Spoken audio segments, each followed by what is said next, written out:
Think Green is presented by Pacific Solar and Photovoltaics, keeping Guam green one roof at a time. Call 632-4002 for more information.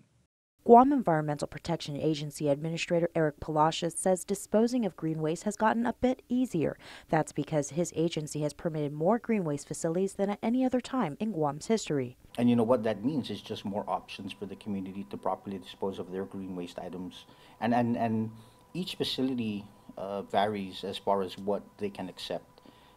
It's dependent on their operations plan. Palacios says the ORDOT facility, for example, has been up and running and has also gone out of its way to obtain national certification in managing a green waste facility. So what that provides to the community is not just an outlet where residents can go and dispose of their green waste, but it assures Guam EPA, for example, as a regulatory agency, Guam Fire Department will be pleased to know this as well, that the operators of the facility are certified to operate that type of facility.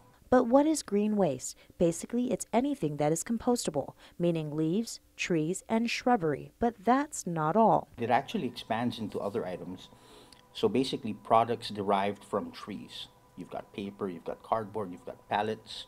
So not necessarily raw, virgin shrubbery, but byproducts thereof. Now that you know what green waste materials are, how do you get rid of them? You can leave them to compost in place or transport it to a green waste facility. The only way to get it to a facility is self-transport.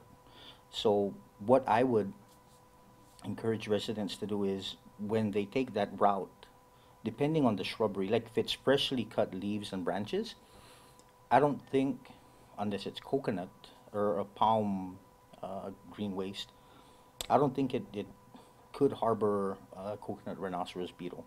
But in doing their due diligence, residents should still, as they load up or load into trash bags or a garbage container, just see whether there's larvae or anything else in there.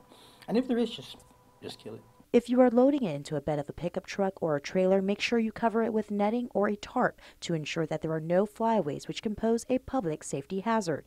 But if hauling it isn't convenient, you may opt to burn green waste. And while GIPA does not encourage this option, he says it isn't illegal either. The Guam Fire Department allows for burning of green waste in very controlled settings, like in a 55-gallon drum.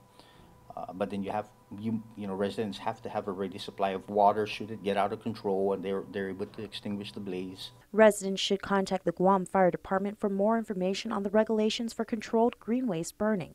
With this week's Think Green, I'm Jolene Toves.